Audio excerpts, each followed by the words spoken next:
Digital Romance TV. Hey folks, how's it going? It's Michael Fiore from Digital Romance Inc., along with the talented and beautiful Nora Blake. That's me! You should see your calves. They're down there. You can't see them, but they're amazing. And today we're answering your questions about...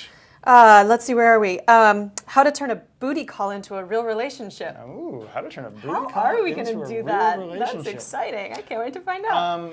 I've had that experience. Nice. I've also had people try to do that experience on me. I don't think I've ever had a relationship that didn't start that way. But here we go. Back when I was single, back in the dark ages, I would have booty calls or friends with benefits relationships. Sure. And on several occasions, I did have women who said, hey, they wanted more. And at that point, I wasn't personally looking for more. Sure. At that point, which is really, really difficult because you have to have that conversation. And also the responsible thing to do, by the way, if you are in a friends with benefits relationship and the person you are FW being over and over again in a variety of positions says they want more, it is your responsibility to cut things off. Sure. At that point, if you don't want more. Sure.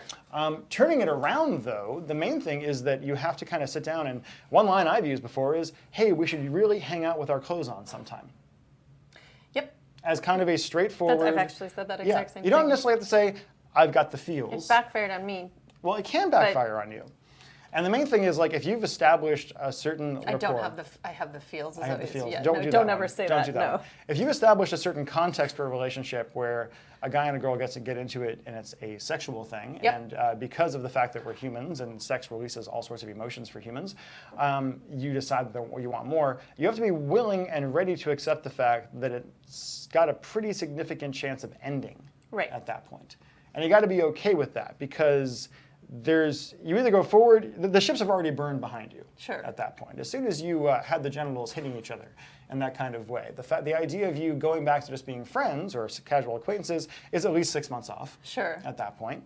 And you want to keep it as light and easy as possible. Sure. You don't want to go, I think I'm in love with you. I think one of the reasons I hate dating, because if you've ever listened to our podcast, you understand. She hates dating. Is that I've never had to. I've always fallen into bed with people and had it turn into a relationship. That happens. And I didn't always want that to happen, not my but that is favorite the way that... Yeah. But that's, I mean, and this is why I feel like I don't know how to have relationships, is because that's how it's always started. Because you just meet somebody, there's boinking, and then all of a sudden... And then, we just naturally hang out, and, like, it goes too fast, and we end up in a relationship, and that's not how that happened. Stop it. This is also why I'm a big fan. But it's how our relationship started.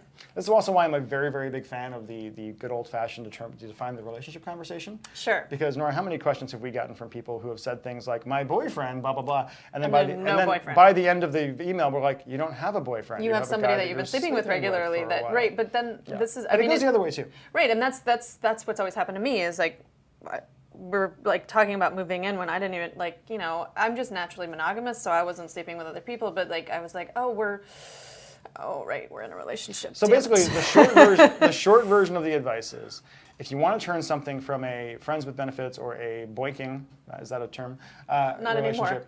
You have to basically, when you get that text from the guy or girl at 10 o'clock at night saying, hey, want to come over?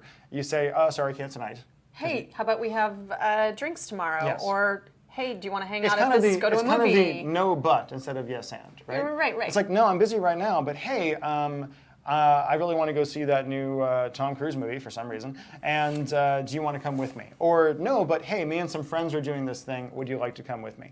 And see what the reaction is. Yeah. If they are really reluctant and say no, that kind of gives you your indicator that it's probably not going to go any further for now, at which case, and this is the hard part, even if the sex is amazing, you have to walk away. You have to walk away because your emotions are not going to suddenly evaporate at that point. How sad, what a downer. Well, for more sad downer advice that will actually help you, because so much of our sad downer advice is like, oh, Mike and Nora, I finally listened to you and my life is so much better now. Go to digitalromanceinc.com where there are thousands of articles, as well as hundreds of podcasts, or 100 and something podcasts anyway, as well as pictures of me hula hooping. We don't have that one yet. We can get that. We could, though, yeah. I'm a bad hula hooper. Okay, well, don't do that. We'll see what we can do. But tune in next time and subscribe. There's a button. Here?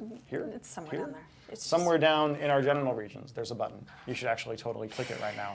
It'll make me happy.